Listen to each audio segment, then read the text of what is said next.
Hello students, आज हम बात करेंगे ओवर ब्रिज या जो नदी पर जो ब्रिज बनते हैं उसके पीछे क्या फिजिक्स है।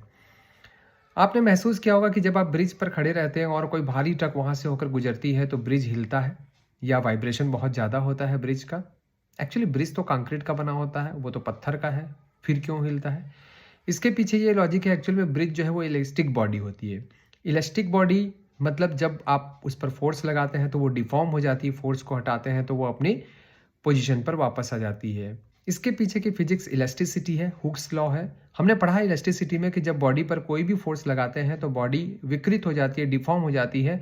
फोर्स को हटाने पर वो अपनी इनिशियल पोजीशन पर आ जाती है। ट्रक जनरली जब चलती है तो धीरे धीरे ब्रिज जो होता है वो बैंड होता है और उस पर एक स्टैटिक लोड लगता है।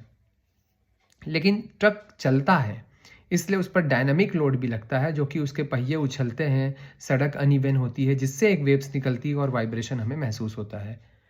डियर स्टूडेंट्स, आप कह सकते हैं कि ब्रिज जो है वो एक्चुअली एक मास स्प्रिंग डैम्पर की तरह काम करता है।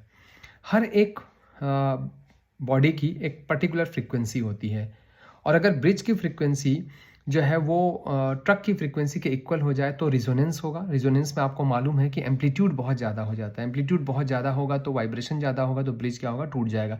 मतलब ब्रिज को बचाना है तो रिजोनेंस को से बचाना है।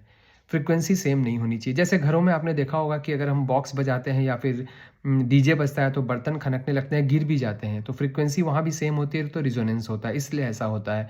तो यहाँ भी वही केस होता है। इसलिए ब्रिज का डिज़ाइन ऐसा तैयार किया जाता है जिसमें डैम्पर लगा हुआ हो और शॉक एब्जॉर्वर हो। ऐसे डिज़ाइन आजकल तैयार किए जा रहे हैं। वैसे हमारी जो बॉडी होती है वो भी बहुत कम फ्रीक्वेंसी के लिए सेंसिटिव होती है, इसलिए हमें वाइब्रेशंस भी थोड़े से ज़्यादा महसूस होते हैं जब हम ब्रिज पर खड़े रहते हैं। तो ये फ्रीक्वेंसी से रिलेटेड कुछ फिजिक्स थी ब्रिज के पीछे की। Thank you very much students.